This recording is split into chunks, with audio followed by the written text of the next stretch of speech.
Ladies and gentlemen, good day and welcome to the Q3 FY23 earnings conference call of Maruti Suzuki India Limited. As a reminder, all participant lines will be in the listen-only mode, and there will be an opportunity for you to ask questions after the presentation concludes. Should you need assistance during the conference call, please signal an operator by pressing star and 0 on your touchtone phone. Please note that this conference is being recorded. I now hand the conference over to Mr. Pranav Ambaprasad. Thank you, and over to you, sir. Thank you, Aman. Ladies and gentlemen, good evening once again.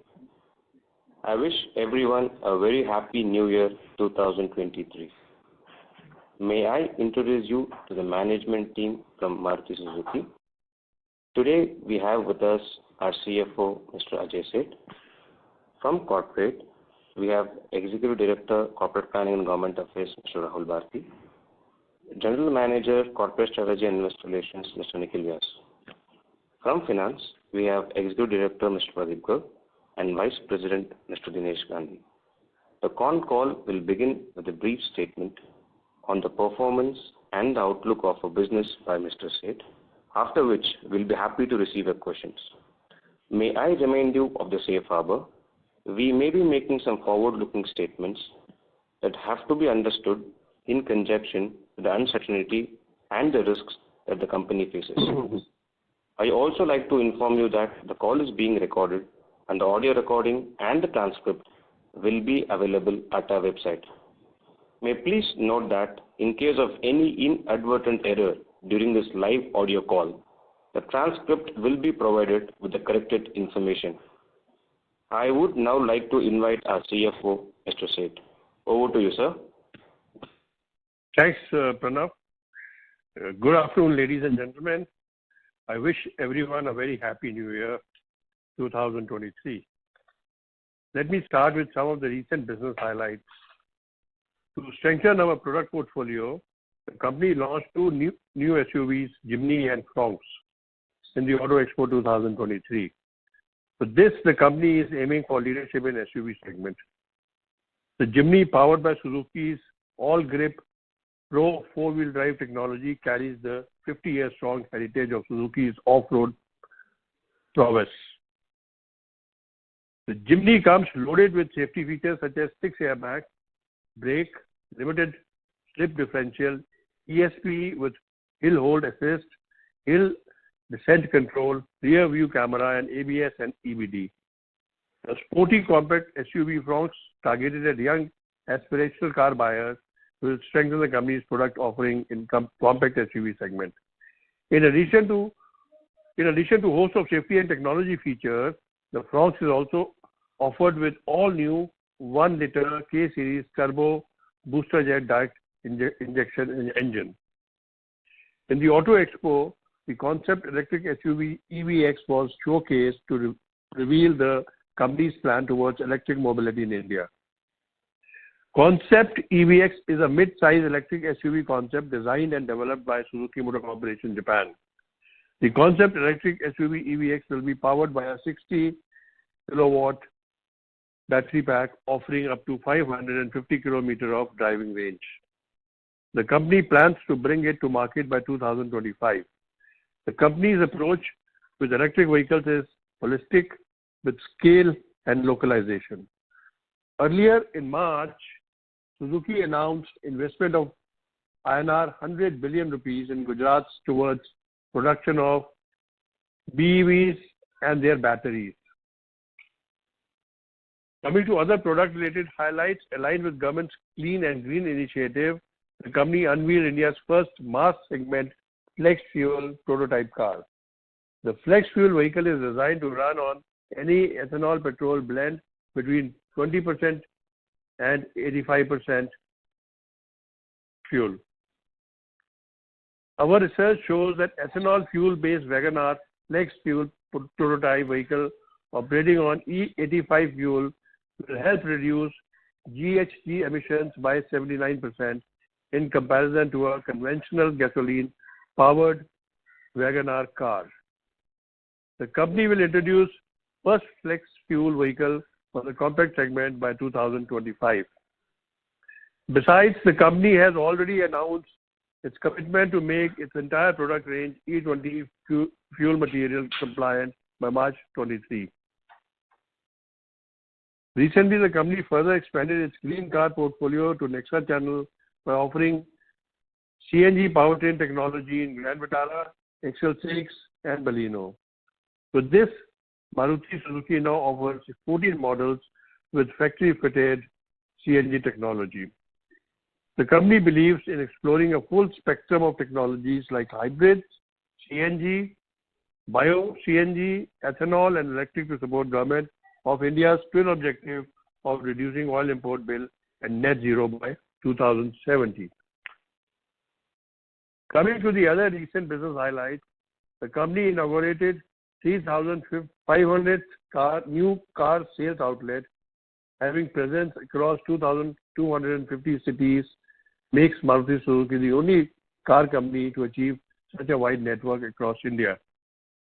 The company has achieved cumulative production of over 25 million units. This makes Maruti Suzuki the only Indian company to have achieved this significant milestone in passenger vehicle production.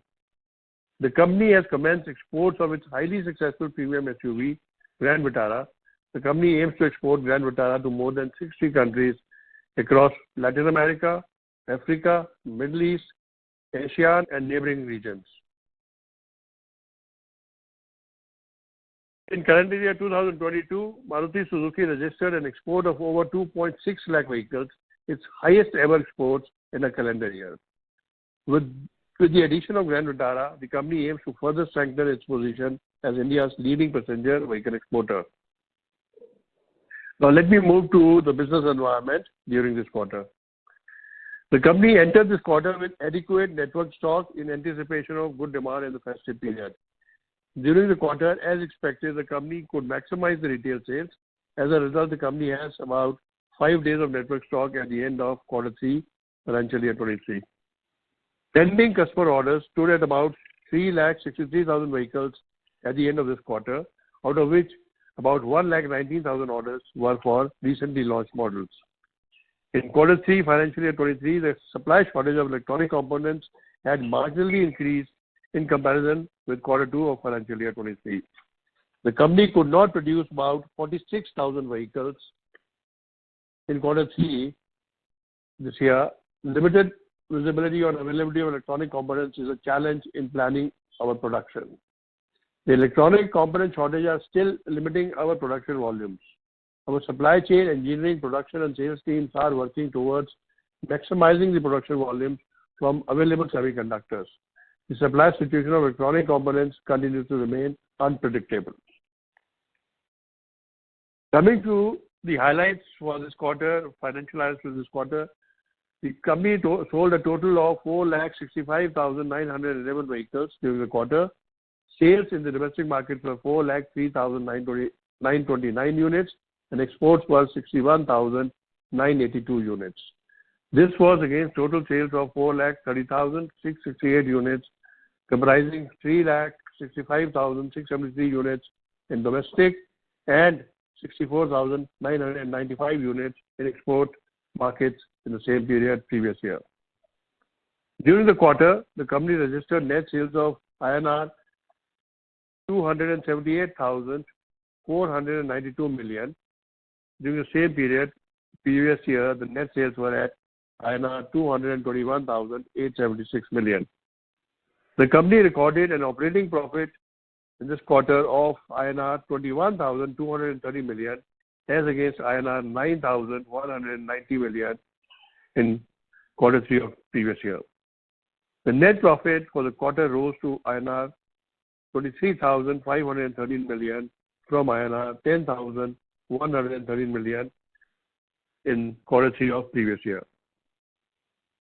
Coming to highlights for the 9-month period, the company sold a total of 14,51,237 units during this period. Sales in the domestic market stood at 12,56,623 units. Exports were at 1,94,614 units.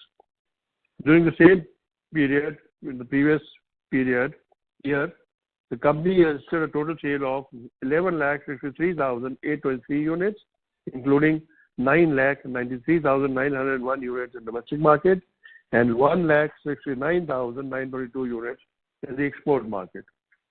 The company registered its highest ever net sales of INR 816,790 million in the period April to December 2022, as against INR 582,841 million in the same period in the previous year. The company made a net profit of INR 54,256 million in the 9-month period this year, as against INR 19,274 million in the 9 months in the previous year. We are now ready to take your questions, feedback, and any other observation that you may have. Thank you. Thank you very much. We will now begin the question and answer session. Anyone who wishes to ask a question may press star and 1 on their touchtone telephone. If you wish to remove yourself from the question queue, you may press star and 2. Participants are requested to use handsets while asking a question. Ladies and gentlemen, we will wait for a moment while the question queue assembles.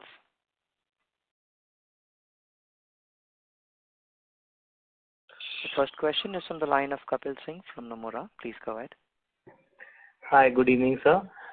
Sir, firstly, I wanted to check on the gross margins. We have seen a good improvement this quarter, so if you could just call it out in terms of mix and commodity benefit. How much have you got from both separately? And also going ahead, do you expect significant commodity benefits to come in, or most of them have been realized?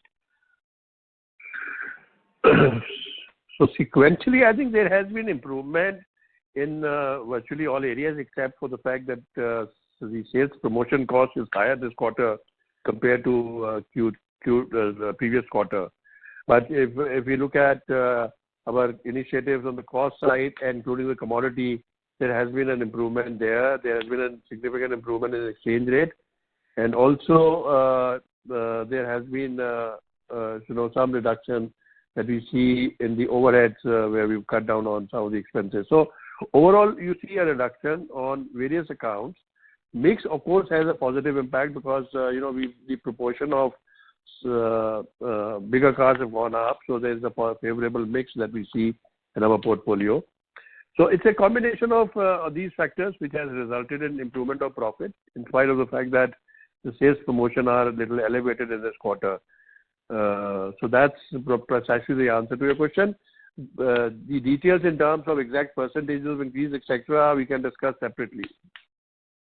Okay. And sir, are we expecting more commodity benefit to come in going ahead, or most of it has been realized? So, commodity benefit also comes with a quarter lag. I think now it's kind of stabilized. I don't think that moving forward you are going to see more impact because this has mostly been factored in now. There could be some small impact that you can see in quarter 4, not significant impact. And then we will have to watch the trend of the commodities moving forward for the next year. So I would say that there could be a minor impact in the next quarter, not significant. Okay. And so second question was on demand. Just if you could share the outlook that we are seeing across segments or even rural versus urban. And we've launched 2 new models. Would it be possible to share what kind of reception and order books we have on Jimny and Fronx as of now? So Kapil, fortunately, the demand scenario seems to be healthy as of now. And urban-rural mix is also same. Rural continues to be strong at about 44-45%. And we are happy with the bookings also, the Jimny and the Fronx. And next year, industry has not come out with a number. I think the time looking ahead conclave will be sometime next week. But what we are thinking is that we should grow faster than industry. Okay, great. Any numbers to share on Fronx and Jimny bookings, or is too early? Too early, but we've got a good response, at least from the Jimny. Okay, great. I'll come back in the queue. Thank you. Next question is from Pramod Kumar from UBS. Please go ahead. Yeah, thanks a lot for the opportunity, sir. So my first question is, if you can help us understand what is the average discount for the quarter, given that retails were disproportionately higher than wholesale. So what is the average discount per car, sir? So average discount in this quarter is at 18,291 rupees. This is higher than quarter two. In quarter two, our discounts were at 15,200, and I think in the previous year discounts were 15,200, and quarter two discounts were at 13,840. So discounts have been higher this year because the retails are much higher than the wholesale. So obviously, therefore, this combination of discounts depends on what retails are you doing. Thanks, sir. And given this, the average ASP, if I have the normalized discounting, as in I keep the discounting same quarter on quarter, your average ASP seems to have shot up by 8.5% quarter on quarter. Clearly, there was some bit of a push in SUVs. SUV category share went up for your overall volume. But if you can just help us understand what is driving this kind of a very, very sharp jump in ASPs, and given that there was not much of pricing action, you've taken prices higher only in January. So if you can just help us understand how should one look at this price or average jump in ASPs, and how should one look at it as you increase your SUV proportion closer to the industry standards or closer to the industry average from the current 21%? So I think in the beginning we talked about the kind of traction that we have on the SUV segment, and the demand for the newer models and the bigger cars is significantly higher. In fact, there is not so much pull for small cars at this point in time. So the mix is gradually changing towards bigger cars, and therefore the price difference between the two is significant. So if you are selling one Alto versus one Brezza or a Ertiga or a XL6, it's almost two and a half, 3 times higher. So I think that mix makes a significant difference, and the realization increase that you are seeing now is basically because of that mix change. Even in the order booking, I think the bulk of the orders that we have are for the bigger cars. So in a way, this is a positive journey, right? In terms of if you start selling more and more higher, bigger cars, it's good for the ASP, it's good for the percentage profitability and the overall profit as well. Because it's good for the ASP. Profits will keep depending on what margins you make on a particular model at a given point in time. But yes, ASP will definitely go up. Because there's no discounting pressure on the utility vehicles at this point of time, right? Yes. I mean, for the time being, but as the markets mature in these segments, we will have to wait and watch. But what you are saying is correct for the time being. And as a second question on the booster jet engine, because that's a welcome comeback by you. And I understand, picking up interviews of Raman San and Shashank San from Auto Expo, that this one is a localized engine. So if you can help confirm that, I think it's more or less confirmed, but if you can help understand, does it mean that the cost structure for this is going to be much better than what you had earlier on the Baleno, which was the imported engine? And also, how should one look at scalability of this engine to the other models? Because if you can have it on the Brezza or a Jimny, you can have much lower GST rate, for example, to begin with, because you're paying higher GST than some of your peers in that category. So how should one look at the scalability of this booster jet engine, sir? So, Pramod, booster jet engine is one of the new additions that we had, and obviously our effort always is to localize to the maximum using volumes. So as and when we get customer response, the volumes will scale up, and the localization will also improve with time. And I don't think there is any GST difference because it's in the same segment. It both come in the small cars.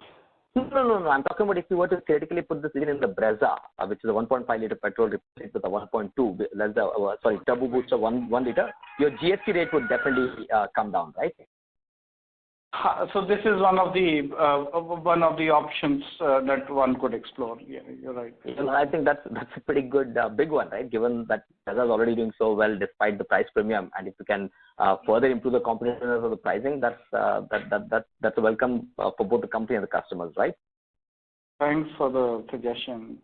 And so CNG, finally, how are you seeing the uptake on CNG with elevated? Because last quarter, if I'm not wrong, you did have a higher intake of higher dispatches of CNG as well, which also probably helped your mix to an extent. Is that right?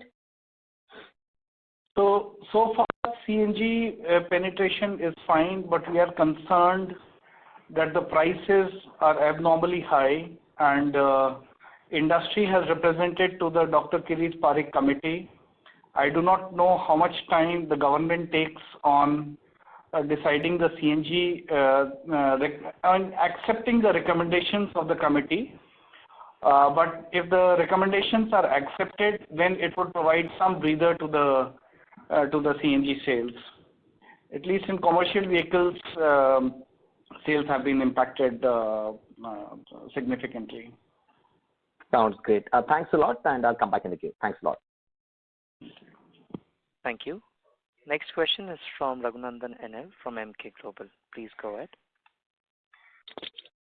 Thank you, sir, for the opportunity. Congratulations on good set of numbers. Firstly, sir, considering the large order book and low stock with the dealers, how are you seeing on the ramp up of production? Q3 was impacted by lower working days and also the maintenance shutdown and also the supply issues which you alluded to. But can Q4 be better than Q3?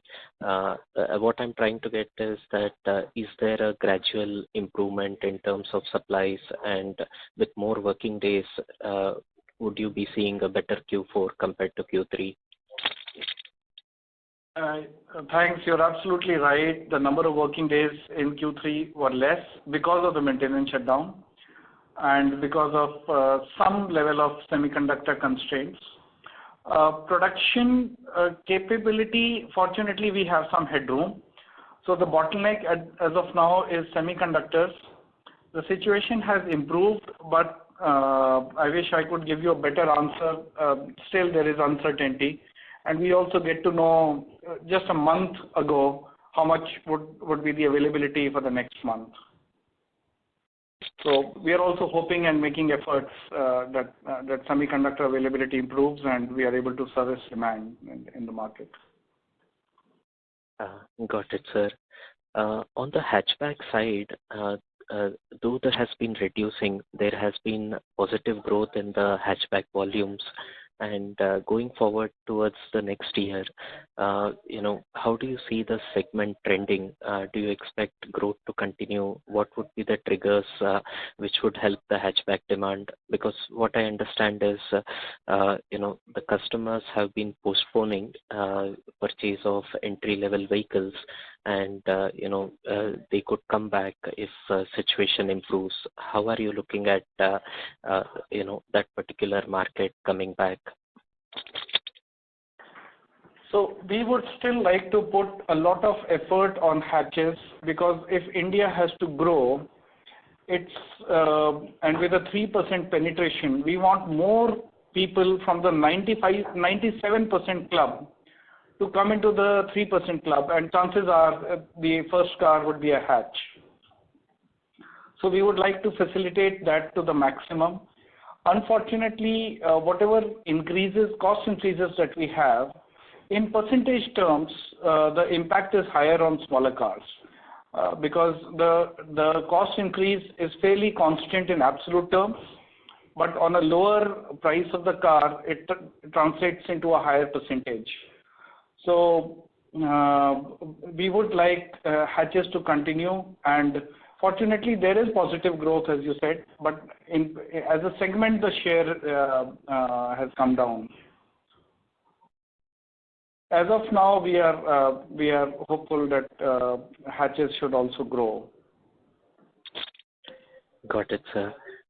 Lastly, on Grand Vitara, there has been a good acceptability. Volumes have been trending higher. Q3 volumes were better than Q2.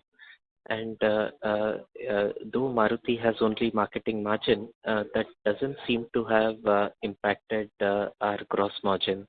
So just wanted to understand, would it be fair to assume that at EBIT margin level, even Grand Vitara would be broadly similar or near to the blended margin? We, as a policy, you are aware, we don't comment on segment or product specific margins. But our approach is that we should, we should maximize profits to the extent possible, wherever possible. Thank you, sir. I'll come back in the queue. Thank you. Next question is from Gunjan Pratyani from Bank of America. Please go ahead. Yeah, hi, team. Thanks for taking my questions. Couple of questions. Firstly, just quick bookkeeping numbers. What was the royalty rate in this quarter, as well as if you can share the retails done in the quarter as well? Royalty was about 3.9% because the mix was slightly, the newer models. And retail, we retailed about 4.8 lakh units in the quarter in the domestic market. Okay, got it.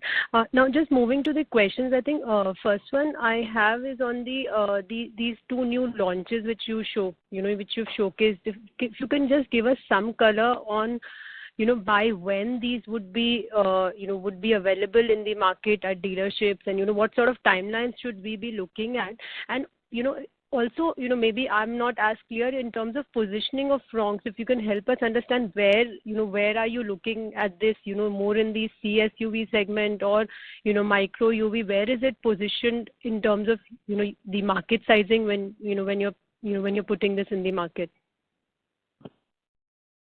Okay. So, sorry, I missed the first part of your question. The timelines when we could start seeing this. It should be early next financial year. We mentioned spring. They should be out in the market, and we are collecting bookings as of now. They have got good response from customers. The Jimny, as we say, is purity. It is purity of function, it's a true off-roader with many modern features, as Mr. Seth mentioned in his initial remarks. The Fronx is a compact SUV, and the shape is entirely fresh and new. So we are calling it the shape of new, and it will have its own own fan following, own set of customers who would like it.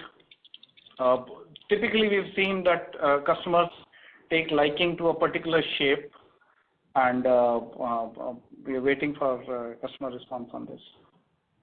Okay, got it. The second question is on the regulation. Now, there are three sort of regulations which keep cropping up, right? RD, CAFE, and airbag, which again, is still a few months away.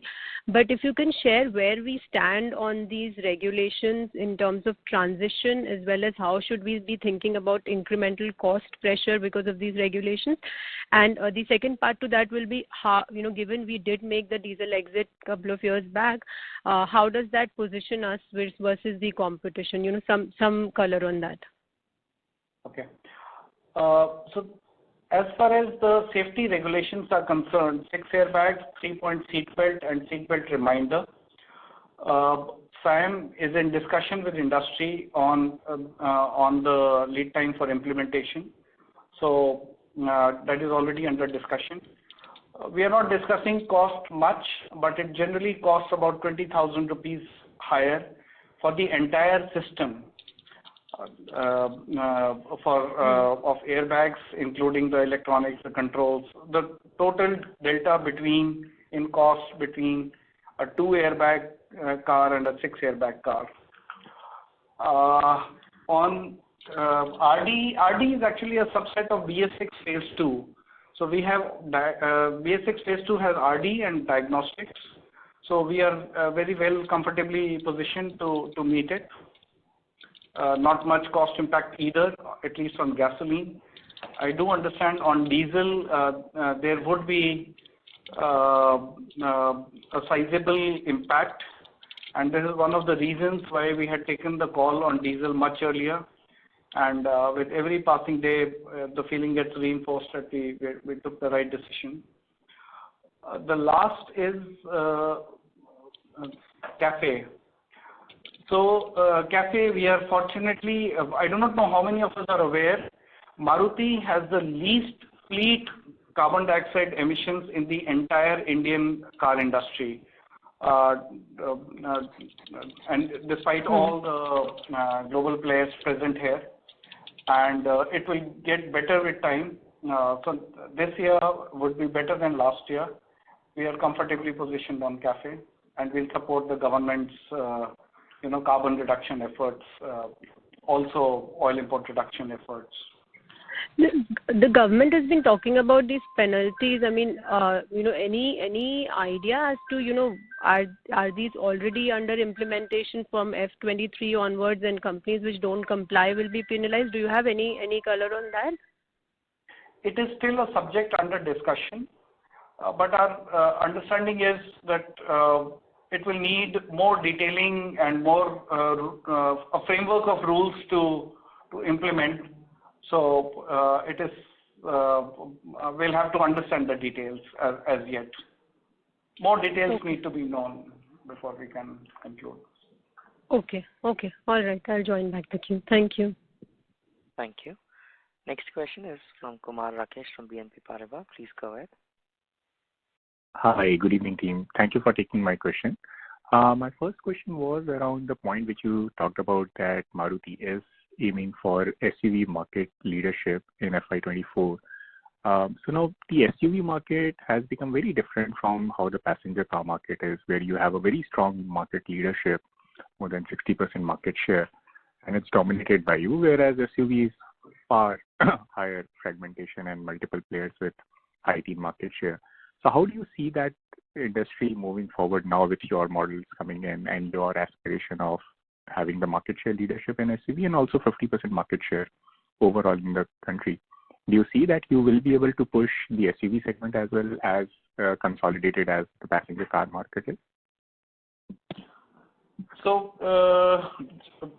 see, the hatches and the SUVs are a different story.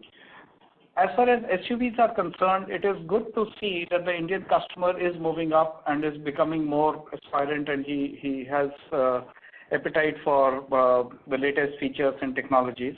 And we are equally happy to provide such technologies and features in our cars. And with the latest two offerings that we have recently launched, so we have four now: the Brezza, the Grand Vitara, the Jimny, the Fronx, and many of these, are constrained by supply. So as and when the supply situation improves, we are quite confident that we'll reclaim the number one position in SUV segment also. There was some delay in the launches, but we are there. Got it. Thanks for that. My second question was around the impact from the semiconductor shortage. So you talked about that in December quarter there was a production impact of about 46,000 units. This was higher compared to what we had seen in September quarter of about 35,000. So was the impact marginally higher? Yes, marginally higher. So there's a lot of dynamism and uncertainty in this. It's quite random, and we are takers in this market. Can't do much about it. So it's not making a lot of efforts in reducing our requirement of semiconductors to the bare minimum. Sometimes for commonization across platforms, we use a higher spec, a higher least common, the highest common work. So there we are going variant wise and reducing the semiconductor requirement so that the same number of semiconductors can service more cars. So all those kind of efforts, depopulation, etc., value and engineering we are doing from our end, of course, and trying to get maximum from the market and our suppliers. So my reading in that case should be that the situation is not worsening. It's more of a reflection of our mix changing towards SUV and higher need for SUV chips. Broadly, yes, but once in a while it does give you a surprise, so I would prefer not to comment. Fair enough. I'll not push you. Thanks for answering that. That's it. Thank you. Next question is from Amin Prithyani from JP Morgan. Please go ahead. Yes. Hi. Please go ahead. Yes. Hi. Thanks for the opportunity. Most of my questions have been answered. When we look forward into next year, and I think you partially answered this question, on the hatchback segment, obviously this year we've grown, but on a 4 to 5 year basis, it continues to be on the lower side. Where do you think the trigger could come from? Is it just because rural is also strong as per your commentary? So is it just the cost increase which has happened, or the customer preferences have changed one way, and this is just something that will continue? Or is there something which will be a trigger for the car category to actually start growing, especially the segment which is 5 or 6 lakh below? Because if the share of first-time buyer does not rise, do you worry that the momentum for the overall car market or the passenger vehicle market could slow down over the next 12 months? Not over the next 12 months, because as of now the outlook seems to be healthy. But yes, it is an area of concern. Possible triggers could be, one is in the income distribution. If that segment more employment and income creation happens in the economy, it will be very good for us. And because at least in terms of regulatory requirements, there would be some headwinds. The cost of that impacts smaller cars more. So let's wait and watch for some more time how the economy shapes up. We do think it's still a large chunk. It's about 35% of the industry. Okay. And is there, at least in your own numbers, is there a discrepancy of finance availability and ease of financing in the smaller hatchback versus the bigger vehicles? Because overall, I think the industry is at 80-85% financing penetration. But is there a discrepancy, and can that be a lever, or that lever has been used already? I don't think finance is a hurdle or an impediment. So there is very healthy penetration in finance in buying cars. In fact, sometimes the rural penetration is more than urban in some cases. Okay. So finance is not a factor. Okay. Great. Thank you. I'll come back at the queue. Thank you. Next question is from Pramod Amte from InCred Capital. Please go ahead. Yeah, hi, thanks. So first question is with regard to strong hybrid. What's the type of waiting you have, and what type of supply chain challenges you are facing, and how you plan to overcome the same? So it's a new product with a new technology, and we would, because of its carbon reduction immense benefit, at some point of time we would hope that the government also gives it a proportional support as it gives to other technologies. Sure. In terms of bookings, etc., we have about 23 to 25% penetration is on the strong hybrid, which is positive. Okay. And is there a supply chain challenge to address the waiting period, or what is the effort? Semiconductors. Okay. Nothing on the battery side per se. No. Okay. And second one is with regard to the flex fuel product which you displayed. Congrats on that. Wanted to know, since you're talking this for 2025, what's the cost benefit economics which will play here? One.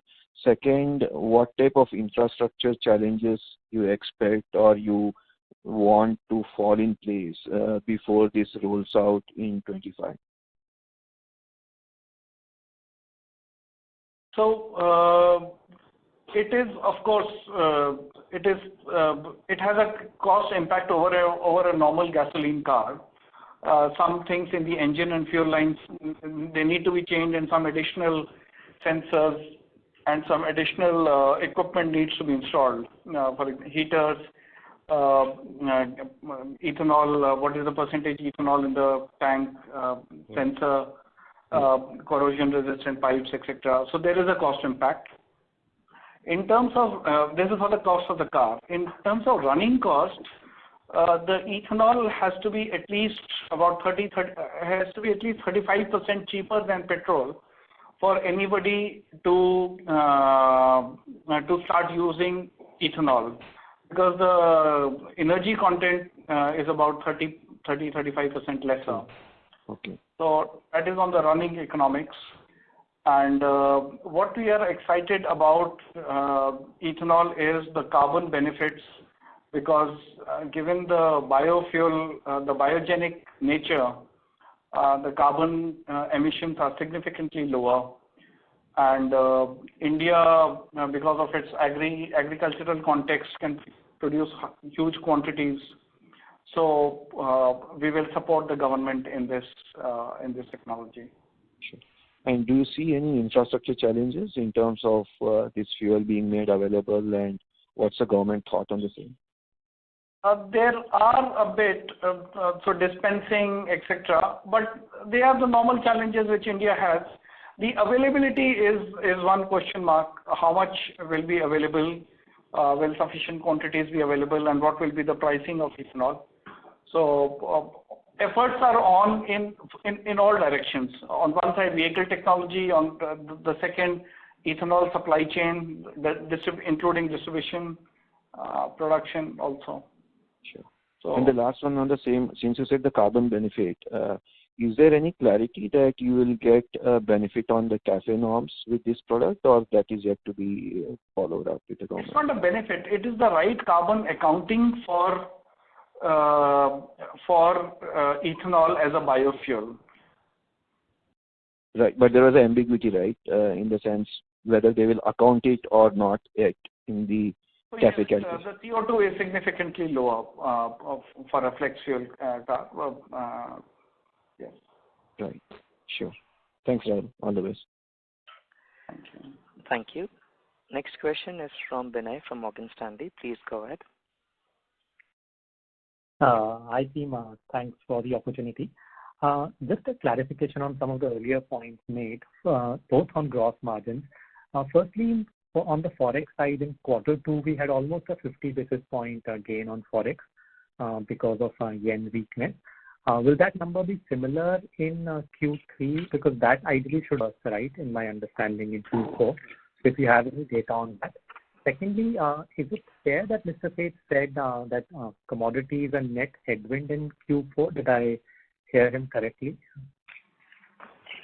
So I made 2 points. One on the please understand that the commodities and foreign exchange impact comes to us with a quarter lag effect. So Right. effectively, most of the rates that you see are for the previous quarter. So therefore, you have seen there's a significant benefit that you see from Q2 to Q3. We have captured the Q2 rates. Therefore, you see the benefit. Even for Q4, I think there will be a blended Q3 benefit that you will see. We are completely hedged for the year as far as dollar yen is concerned. So therefore, and on the dollar rupee side, on the direct imports, we are dollar surplus. Although if you take indirect imports, we have payables, but it's not a very significant portion as it used to be earlier, given the fact that royalty is now paid in rupees. So there will be benefit of foreign exchange in this quarter, and it will remain stable next quarter. However, moving to the first quarter of next year, we will have to see. We have partially hedged our exposure. We have taken hedges for next year as well. So we'll have to see what rates we finally get based on the exposures that we will incur in the first quarter. But definitely the favorable rates that you see in Q2 and Q3, 3 and 4 will maybe reverse slightly in the next year. On the commodities, I mentioned that commodities have been cooling off. We have seen reduction in steel prices, which have been negotiated for the year. So we are very clear that commodities will remain where they are. The precious metals are also stable at the moment. barring a few commodities which have shown some inching up, like copper, etc. So we don't see. I said there could be status quo fourth quarter or slight increase or slight reduction depending on how they shape up. But for the next year, it's difficult to predict now because it will depend on how commodities cycles move. We do take hedges from time to time on the metals that can be hedged, and we have positions that we have taken for this year as well as for the next year, especially on precious metals and a few other commodities. Yeah, great, sir. That is very helpful. Just on the forex side, just to remind us, so it's yen will be around 12 to 13% of your sales, yen denominated direct and indirect imports. Would that be a fair number? Our total exposure on yen now is about close to about 100 billion yen, which is more direct and indirect put together. That's the kind of exposure that we have on imports of yen, and it's largely yen denominated exposure that we have. Although we have also dollar rupee exposure on payables, but I think this is a large piece of exposure that we have. Great. That's very helpful. And lastly, just on exports, any views on, we've had almost 9-10% growth in exports this year. How do you see exports growth next year? Thanks. So fortunately, the traction from the markets is giving good signals. I think we'll be constrained by our supply. Okay. So that hopefully results in better pricing. Thanks for that. Thank you. Ladies and gentlemen, that was the last question for today. With this, we conclude today's conference call. On behalf of Maruti Suzuki India Limited, we thank you for joining us, and you may now disconnect your lines. Thank you. Thank you. Yeah.